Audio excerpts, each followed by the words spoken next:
Laman ngayon ng social media ang umano ay opisyal na ngang panliligaw ni Paolo Avellino sa aktres na si Kim Chiu, dahil nga rito ay napuno ng kilig at pagsuporta ang dalawa ngunit taliwas naman ang reaksyon ng ex-boyfriend ni Kim Chiu na si Sian Lim sa nasabing panliligaw ni Paolo Avellino sa kanyang ex-girlfriend na si Kim Chiu.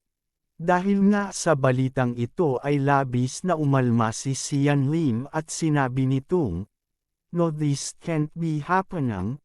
Ngunit ganun pa man ay ipinagsawalang bahala lamang iyon ni Kim Chiu at sinabing, "My life, my rules." Kung ano mang nasa past hanggang doon na lang yun.